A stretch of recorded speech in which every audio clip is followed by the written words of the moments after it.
Hello, aspirants, and welcome back to our channel. Today we'll have the Hindu analysis dated 5th September 2021. So, let's start today's discussion. The first article states that Nipah surface in Kozhikode after a year. So, it is basically speaking Nipah virus, or we can say the symptoms of Nipah virus has been seen in one of the patients in Kerala after almost a gap of 1 year, and this is the third consecutive year or third time where the symptoms or the case of Nipah virus has been found in Kerala. So Nipah has surfaced in Kerala again for the third time, that too after a gap of 1 year. Nipah has been formed in a 12-year-old admitted to private hospital in Kozhikode with with encephalitis, the additional director of health service said here late on Saturday night. The sample has been tested at NIV units in Alpha Puza. So Kerala's first trials was Nipah for Nipah virus, which was first time which hit Kerala was in 2018. It was in 2018 when first time Nipah virus was seen in Kerala at the month of May or June, and it is recorded after that. This is the third time that it has been identified. When it was the first time, it's almost 23 cases that which were identified at that time, and though only 18 were lab confirmed. Of the 23 cases identified, only 2 survived the infection. So just imagine, out of 23, only 2 survived the infection, and others, we can say, lost their lives. So from exam point of view, the thing which is important for us is the Nipah virus, the variants of Nipah virus, or what are the symptoms, how does it transmits, and all the things. So we'll see what is Nipah virus. Okay, so if we speak of Nipah virus, as per WHO, as per the World Health Organization, Nipah virus, which is also said as NIV, NIV infection is newly emerging zoonosis, newly emerging zoonosis, which causes disease, or which causes impact on both. If we speak, it harms animal as well as the humans also. Okay, so this Nipah virus is actually a type of RNA virus. It is a type of RNA virus in the genus, and we can say the spread of Nipah virus is very rapid.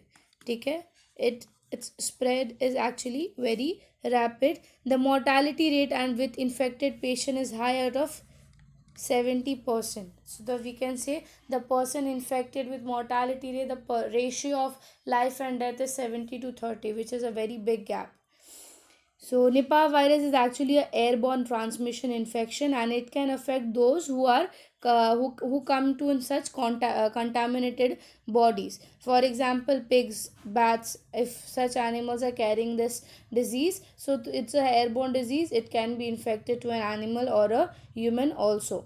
Okay. So the thing that you should know, that it is an airborne disease first of all, and it can be affected to human as well as animal both. Infected bats shed the virus through excretia or secretions. Human to human transmissions has been documented also.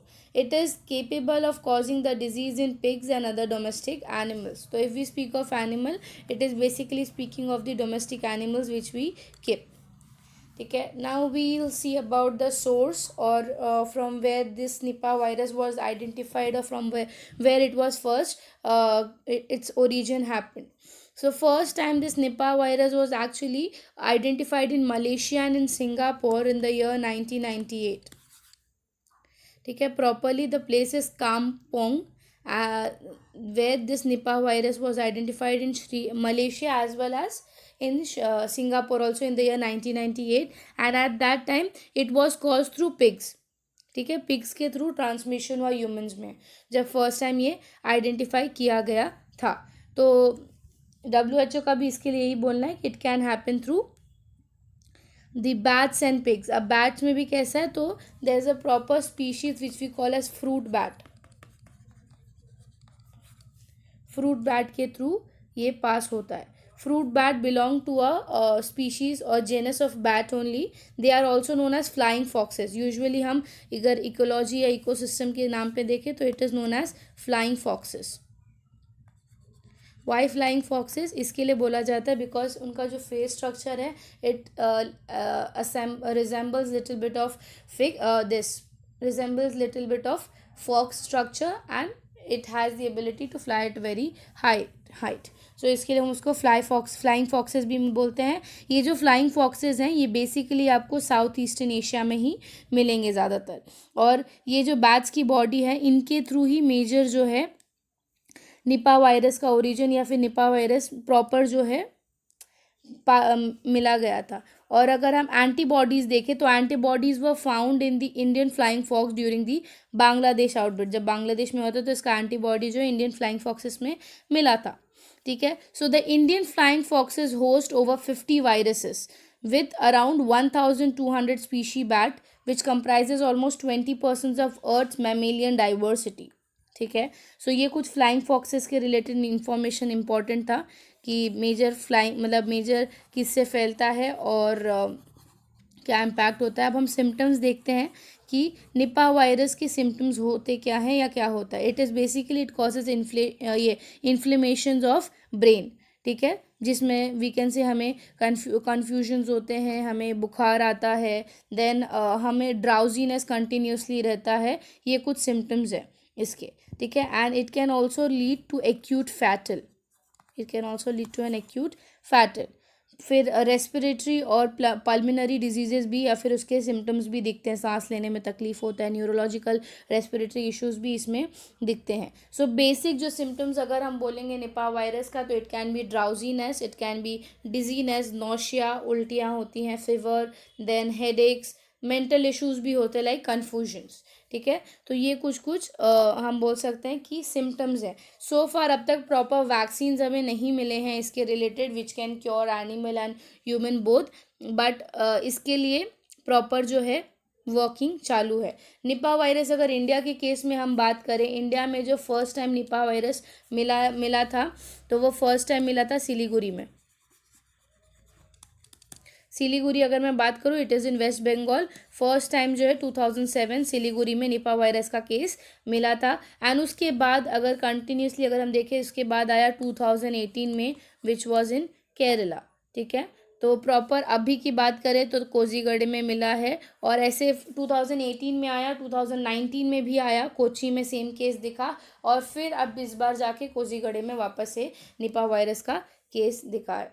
सो उस point of view से थोड़ा important है कि Nipah virus क्या है, किस तरीके से फैलता है, किस ट्रांसमीटर क्या होता है, इसका वैक्सीन है कि नहीं है, किसके थ्रू फैलता है, पिग्स एंड फ्लाइंग फॉक्सेस. ये सब चीज़ें थोड़ा जानना हमारे लिए ज़रूरी था. अब हम जाते हैं नेक्स्ट आर्टिकल पे.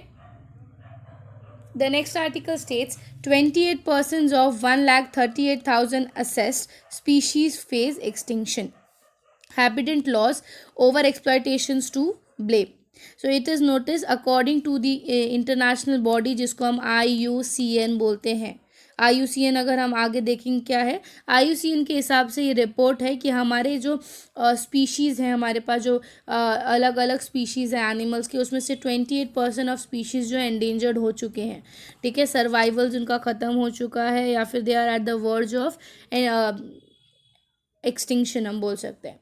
So some 28% of 138,374 species assessed by the International Union for Conservation of Nature, which is IUCN, for its survival watch list are now at the high risk of vanishing forever, the global conservation body said on Saturday.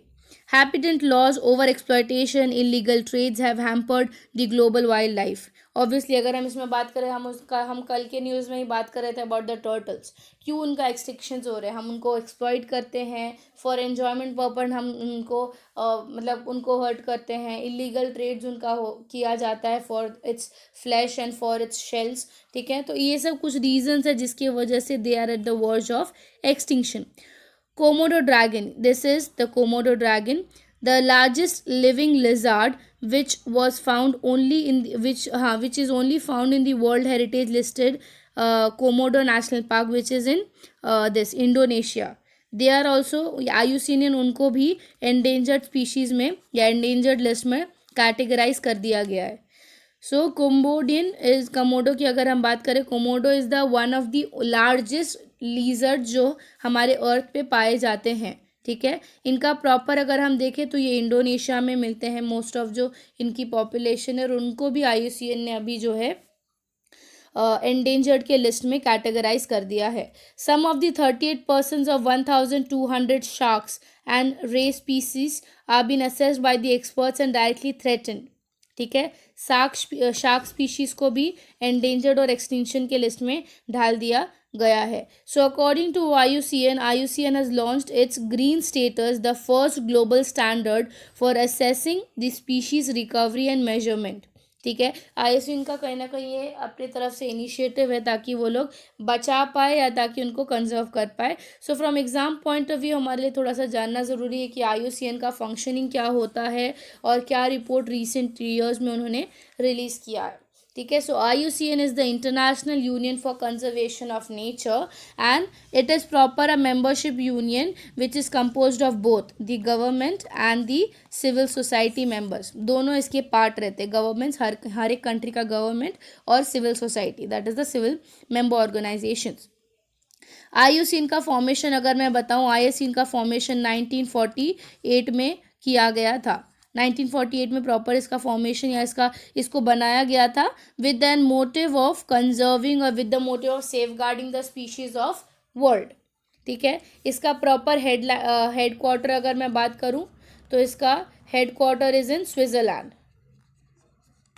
Head quarter इसका Switzerland में है. और IUCN का जो एक list निकलता है जिसको हम रेड लिस्ट बोलते हैं.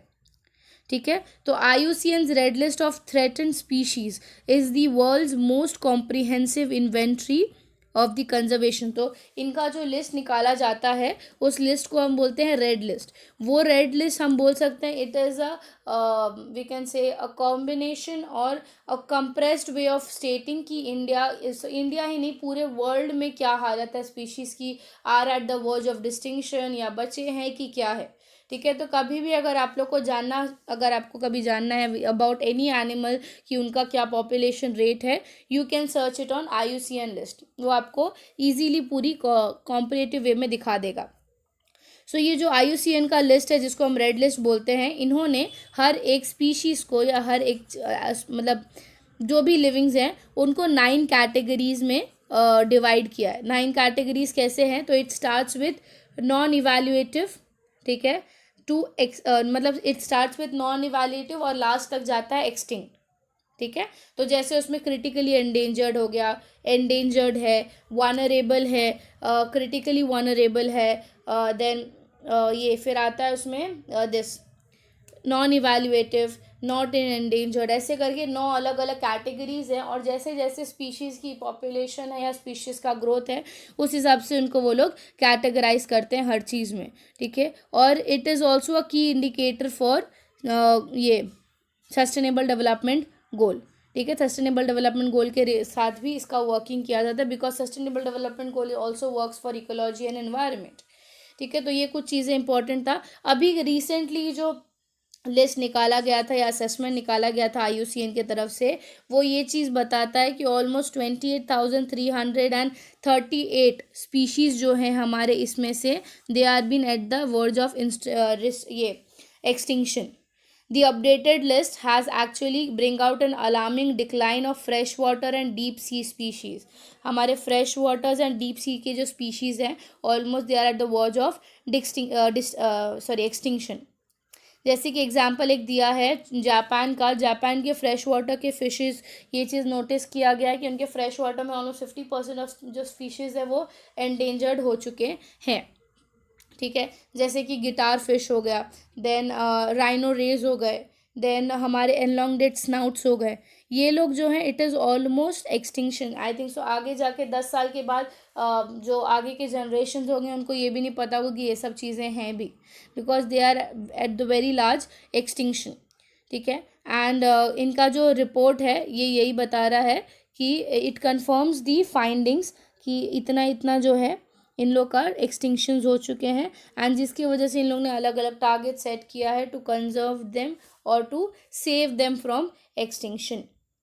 सो ये आर्टिकल उसके लिए हमारे थोड़ा इंपॉर्टेंट था. Now will move to the next article. Next article states Odisha amends 65-year old urban development act. तो अभी उड़ीसा गवर्नमेंट ने एक नया एक्ट लाया है, एक नया अमेंडमेंट लाया है 2021 में, जिसने कि ऑलमोस्ट 65 ईयर्स 1956 में जो एक अमेंड बिल आया था उसको अमेंड किया है या उसको रिप्लेस किया है, and it is speaking about the urban development. ठीक है. सो आर्टिकल के थ्रू अगर हम देखें, the Odisha assembly on Saturday pass the Odisha town planning and improvement trust amendment bill 2021 by amending the 65-year-old Odisha Town Planning Improvement Trust of 1956. The new bill on the urban development is touted to be a practical and progressive one as compared to the 1956 wala bill. So according to the Housing and Urban Development Department, the archaic and redundant provisions concerning to the Land Acquisition Act of 1989 have been done away. So ये सब issues को solve करने के लिए कहीं ना कहीं Orissa government ने ये अमेंडमेंट या चेंजेस लाया है. अब इस आर्टिकल के थ्रू कहीं ना कहीं हम देखेंगे जो अर्बन डेवलपमेंट या अर्बन प्लानिंग इंडिया में जो हो रहा है, ये अर्बन डेवलपमेंट इन उड़ीसा की बात की है, तो हमारे लिए कहीं ना कहीं एग्जाम पॉइंट ऑफ व्यू से इम्पोर्टेंट है कि इंडिया में क्या अर्बन डेवलपमेंट हुआ है या इंडिया में क्या अर्बन प्लानिंग हुई है. अर्बन प्लानिंग क्या होता है, अगर मैं बेसिक बताऊं तो अर्बन प्लानिंग का सिंपल मतलब क्या होता है, it is a way of developing that area. It is a way not only just infrastructure के through but quality as well as the quantitative growth and development of that area can be termed as urban planning. Now ये question आता है कि Y is it important. ठीक है. तो कहीं ना कहीं urban planning is today's must in every place because it is important for the people who are staying there, for the environment, for the surroundings, for the health facilities. ये सब चीज़ों के लिए urban planning is very must in today's time. ठीक है. अभी ये बात आता है कि अर्बन प्लानिंग कौन इनिशिएट करता है या अर्बन प्लानिंग किसके थ्रू किया जाता है. तो यूजुअली अगर किसी भी सिटी के पर्सपेक्टिव से देखें तो जो वो सिटी के लोकल बॉडीज़ होते हैं, ठीक है, या वो सिटी का जो अर्बन डेवलपमेंट बॉडी होता है उनके हाथ में रहता है. जैसे कि अगर हम मुंबई की बात करें तो हमारे BMC जो है, ठीक है, जो VVMCs भी हम बोलते हैं या BMC जो है, उनके हाथ में प्रॉपर पावर है, उनके हाथ में ये इनिशिएटिव है कि वो किधर भी चेंजेस या डेवलपमेंट लाने के लिए कुछ भी इनिशिएटिव्स ले सकते हैं. ठीक है. अभी आ जाते अगर हम ये क्वेश्चन आया या ये चीज़ पूछा गया कि क्या क्या चेंजेस आए हैं. ठीक है. तो रिसेंटली अगर हम बात करें, ऐसे 6 अलग अलग मिशंस हमारे गवर्नमेंट ने लाया था फॉर अर्बन डेवलपमेंट. जैसे कि सबसे पहला अगर मैं बात करूँ AMRUT is Atal mission for rejuvenation and urban transformation. उसके बाद PMAY is Pradhan Mantri Awas Yojana which is providing मतलब housing of all areas. Housing of all area is basically सब जो भी रूरल एरिया है उसको भी आप अर्बन एरिया बनाने की कोशिश करो, तो दैट इज प्रधानमंत्री आवास योजना. देन उसके बाद नेक्स्ट हम देखेंगे that is smart city mission, जिसको हम SCMB बोलते हैं. ठीक है. It is also initiative. Then Swachh Bharat mission. Swachh Bharat mission भी क्या है, to clean the water areas, to clean the area, and it is also part of your urban planning. Then उसके बाद heritage city development and augmentation योजना, जिसको हम हृदय भी बोलते हैं. एंड देन फिर हमारा ये है दीनदयाल अंत्योदया योजना. It is properly providing a national urban livelihood mission. ठीक है. सो ये भी ऐसे कुछ 6 इनिशिएटिव्स हैं जो कि गवर्नमेंट ने लिए हैं to bring out the development. ठीक है. और अगर प्रॉपर हम बात करें इंडस्ट्रियल बेसिस पे, तो हमारे इंडस्ट्रियल कॉरिडोर्स बनाते हैं, स्पेशल इकोनॉमिक जोन्स किया जा रहा है. वो सब क्यों किया जाता है, टू सेव दैट एरिया या टू डेवलप दैट एरिया, सभी पर्सपेक्टिव से. सो ये आर्टिकल थोड़ा जानना ज़रूरी था कि क्या क्या स्कीम्स चल रहे हैं हमारे लिए. Now will move to the next article. The next article states ASEAN envoys hold talks with Myanmar junta. Diplomat seeks access to Suu Kyi. The Brunei diplomat appointed by the Southeast Asian Regional Bloc as its special envoy to Myanmar said on Saturday he is still negotiating with the militaries on the term of visit and has sought the access to ousted the leader Aung San Suu Kyi. Aung San Suu Kyi is basically from South Korea. ठीक है, तो उसके जगह पे नया diplomat रखा है ASEAN में, which is appointment from Myanmar. The association of south east Asian nation, that is ASEAN, has been trying to end up the violence in Myanmar and open a dialogue between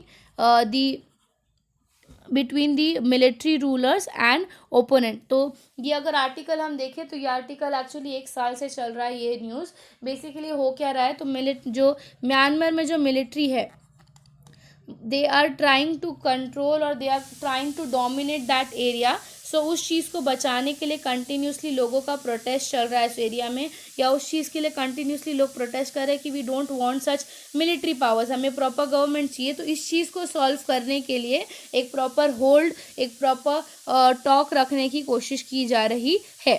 There is an urgent need to go now to Myanmar, but I think before all that I need to have assurance, Mr. Irwan told Reuters. I need to be able to have a clear picture of what I am supposed to do.